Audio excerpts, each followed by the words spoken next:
அனைவருக்கும் வணக்கம். இன்றைக்கு டிஎன்பிஎஸ்சி குரூப் எக்ஸாம் மற்றும் போட்டித் தேர்வுகளில் கேட்கக்கூடிய அதிகமான ஆப்டிடியூட் கொஸ்டினில் இதுவும் ஒரு கொஸ்டின். ஓகேங்களா?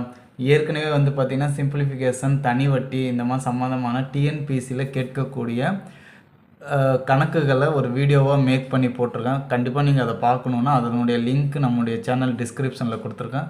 கண்டிப்பாக பாருங்கள். அதற்கு முன்னாடி நீங்கள் நம்ம சேனலை சப்ஸ்கிரைப் பண்ணால் கண்டிப்பாக ஒரு சப்ஸ்கிரைப் பண்ணிக்கோங்க. அதாவது ஷார்ட்கட்டு தான் நம்ம பார்க்க போகிறோம் மேக்ஸிமம். இப்போ இங்கே பாருங்கள், X plus 1/x equal to 4 அப்படின்னு கொடுத்துட்டாங்க. X square plus 1/x square equal to அதனுடைய மதிப்பு என்ன அப்படின்னு கேட்டிருக்காங்க. ஸோ இந்த மாதிரி கேட்குறாங்க அப்படின்னா நீங்கள் ஞாபகம் வச்சுக்கக்கூடியது ஒரே ஒரு ஃபார்முலா தான், எக்ஸ் ஸ்கொயர் மைனஸ் 2. அவ்வளோதான், எக்ஸ் ஸ்கொயர் மைனஸ் 2. இங்கே எக்ஸுன்றது என்னன்னா 4. எக்ஸுன்றது என்னது 4. ஸோ 4 போட்டால் அது ஸ்கொயர் பண்ணணும், -2. 4 ஸ்கொயர் பண்ணால் 16, 16ல் 2 போயிடுச்சுன்னா 14. இதுதான் இதனுடைய ஆன்சர். ஓகேங்களா? ஸோ இப்போ அதுவே இங்கே பாருங்கள், இப்போ இங்கே எக்ஸ் ஸ்கொயர் ப்ளஸ் 1/x ஸ்கொயருக்கான மதிப்பு கேட்டிருக்காங்க. இந்த கணக்கில் எக்ஸ் ஸ்கொயர் ப்ளஸ் 1/x ஸ்கொயருடைய மதிப்பு கொடுத்துட்டாங்க.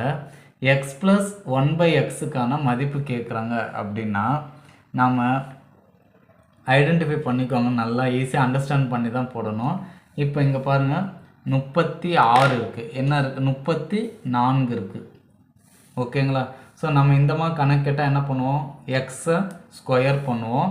ஸோ அப்போ இங்கே பாருங்கள், 34க்கு அடுத்து வரக்கூடிய நம்பர் ஸ்கொயரில் பாருங்கள், 1 1, அடுத்தது 1 2 4, அதே மாதிரி 3 9, 4 16, 5 25, 6 36.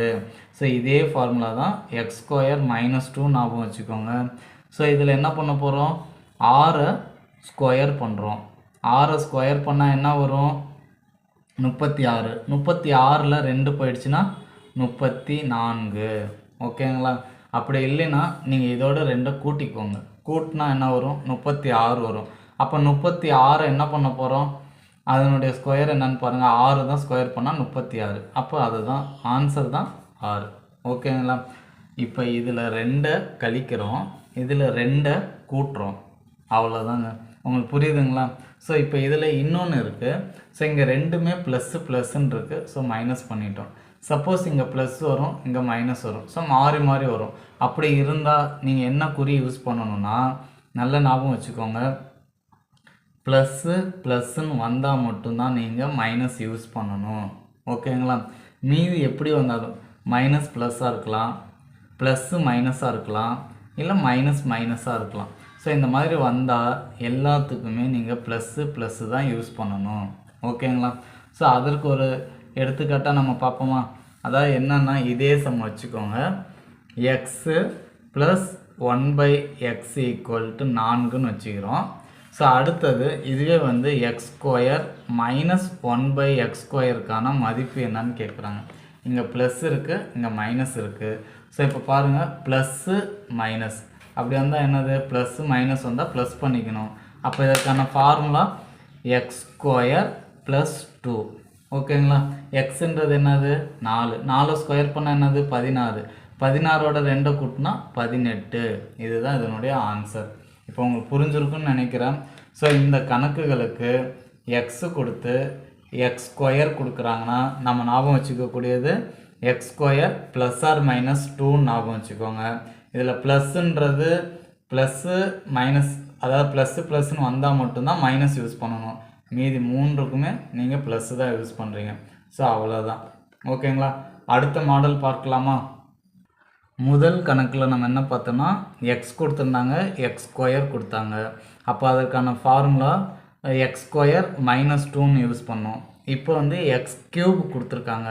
அப்போ நீங்கள் என்ன ஞாபகம் வச்சுக்கணுன்னா, இந்த எக்ஸ் க்யூப் அப்படியே போட்டுக்கோங்க, -3x.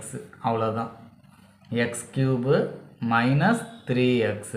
ஸோ இப்போ ++ இருக்குனால நான் மைனஸ் யூஸ் பண்ணிட்டேன். ஸோ அதே மாதிரி வேறு சைன் குறி மாறி மாறி வந்தால் நீங்கள் இங்கே ப்ளஸ் யூஸ் பண்ணிக்கணும். ஸோ இப்போ பாருங்கள், இங்கே என்ன இருக்குது? எக்ஸுடைய மதிப்பு 4 இருக்குது. அதை க்யூப் பண்ணணும். அடுத்தது 3 × 4, 4 16, 16ஓட 4 பெருக்குனா 64, அடுத்து 3 12. ஸோ என்ன ஆன்சர் வரும்? 52. இதுதான் இதனுடைய ஆன்சர். ஈஸியாக புரியுதுங்களா? அடுத்த கணக்கு, இதுலேயே குறி மாறி இருக்கு. ஸோ அப்போ நம்ம என்ன பண்ணுவோம்? ஃபார்முலா க்யூப்னு வந்தால் எக்ஸ் க்யூப் எழுதிக்குவோம், -3x. ஸோ இங்கே குறி ரெண்டு வேறு வேறையாக இருக்குது. அப்போ என்ன பண்ணிக்கணும்? ப்ளஸ் போட்டுக்கணும். அவ்வளோதான். அப்படியே பாருங்கள், 7 7 47 க்யூப் பண்ணிக்கோங்க. 7 49, 49ஓட ஒரு 7 பெருக்குனா 9 63க்கு 3, மீதி 6, 1 7 3 4 28, 30 34. சரிங்களா? எடுத்து எழுதி வச்சுக்கிட்டேன். அடுத்தது என்ன பண்ணணும்? ப்ளஸ் 3ஐயும் 7ஐயும் பெருக்கிக்கணும். 3 21. அவ்வளோதான். 343 -21. மைனஸ் வருமா ப்ளஸ் வருமா? ப்ளஸ்ஸு. அவ்வளோதான். அப்படியே கூட்டி போட்டுக்கோங்க. 4 6 3. இதுதான் இதனுடைய ஆன்சர். ஸோ இங்கே ப்ளஸ்ஸு மைனஸ் வந்ததுனால நான் இங்கே ப்ளஸ் பண்ணிக்கிட்டேன். இங்கே ப்ளஸ்ஸுன்றதுனால இங்கே மைனஸ் பண்ணிக்கிட்டேன். ஓகேங்களா? அடுத்த கணக்கு பார்க்கலாமா? இப்போ இந்த மாதிரி கணக்கு கேட்குறாங்கன்னா எக்ஸ் ப்ளஸ் 1/x கொடுத்துட்டு எக்ஸ் ப்ளஸ் 1/x உடைய மதிப்பு கேட்குறாங்கன்னா இப்போ என்ன பண்ணால் √(x²) -4 √(x² -4) இதை நீங்கள் ஞாபகம் வச்சுக்கணும். ஸோ இப்போ நம்ம ஏற்கனவே எக்ஸுன்றது இங்கே 5ன்னு கொடுத்துட்டாங்க. ஸோ 5² -4 5 25, 25ல் 4 போயிடுச்சுன்னா 21 √21. இதுதான் இதனுடைய ஆன்சர். ஓகேங்களா? அடுத்து முக்கியமானது, இந்த மாதிரி ரெண்டும் சேமாக கொடுக்குறாங்க, எக்ஸுன்னே வருதுன்னா நீங்கள் என்ன பண்ணணும்னா, இப்போ ++ன்னு வந்தால் ப்ளஸ்ன்னு சொல்லிட்டோம். சப்போஸ் ஒரு சில கணக்கில் இந்த எக்ஸ் ப்ளஸ் 1/x காமனாக இருக்கும். ஸோ இந்த இடத்துல எக்ஸ் -1/xன்னு இருக்குன்னு வச்சுக்கோங்க. ஸோ அப்போ இங்கே என்ன கொடுத்துருக்காங்களோ அந்த சைனை தான் நீங்கள் இங்கே யூஸ் பண்ணணும். சப்போஸ் இந்த இடத்துல ப்ளஸ் கொடுத்தா நீங்கள் இங்கே ப்ளஸ் போட்டுக்கணும், இல்லை இந்த இடத்துல மைனஸ் கொடுத்துருக்காங்க அப்படின்னா நீங்கள் இங்கே மைனஸ் போட்டுக்கணும். ஓகேங்களா? இப்போ அதே மாடலில் பாருங்கள், எக்ஸ் ப்ளஸ் 1/x = 5 எனில் எக்ஸ் -1/x என்ன அப்படின்னு கேட்குறாங்கன்னா, நமக்கு ++ வந்தால் மட்டும்தான் மைனஸ் யூஸ் பண்ணணும்னு ஏற்கனவே சொல்லியிருந்தேன். ஆனால் இந்த மாதிரி கணக்கில் நீங்கள் இங்கே என்ன கொடுத்துருக்காங்க? மைனஸ் கொடுத்துருக்காங்களா? அப்போ நீங்கள் மைனஸ் தான் யூஸ் பண்ணணும். √(x²) -4. ஸோ ஏற்கனவே தெரியும், 5² 25, 4 அப்போ √21. சப்போஸ் இந்த எக்ஸ் ப்ளஸ் 1/x = 6 எனில் x⁴ + 1/x என்ன அப்படின்னு கேட்குறாங்க. ஸோ இந்த மாதிரி கேட்கும் பொழுது நாம் என்ன பண்ணுறோன்னா, நமக்கு தெரியும் x⁴ × x⁴ என்ன பண்ணுவோம்? அடிமானம் 2 சமமாக இருந்தால் 2ஐயும் கூட்டிக்குவோம். அப்போ x⁴ அப்படின்னு நமக்கு தெரியும். அதே மெத்தட் தான் நான் இங்கே யூஸ் பண்ண போகிறேன். அதாவது எப்படி எழுத போகிறேன்னா, x² + 1/x² எடுத்துக்க போகிறேன். ஓகேங்களா? ஸோ இது ரெண்டும் ப்ளஸில் இருக்குது. அப்போ நம்ம என்ன ஃபார்முலா? x² வருதுனாவே நம்ம என்ன பண்ணணும்? இங்கே இருக்கக்கூடிய x² எழுதிக்கோங்க. அதில் என்ன பண்ணணும்? -2 பண்ணிக்கணும். அப்போ இங்கே எக்ஸுன்றது என்ன கொடுத்துருக்காங்க? 6 பண்ணி அதை 2 கழிச்சிக்கணும். அப்போ 36ல் 2 போயிடுச்சுன்னா 34. ஃபஸ்ட்டு முடிச்சிட்டேன். அடுத்தது நமக்கு என்ன தேவை? x⁴ இன்னொரு தடவை. அப்போ x⁴ + x⁴ அதே மெத்தட் தான். இந்த 34 இங்கே வரும், அதை ஸ்கொயர் பண்ணணும், அதில் 2 கழிக்கணும். அவ்வளோதான். 34 ஸ்கொயர் பண்ணால் என்ன வருது? 1156.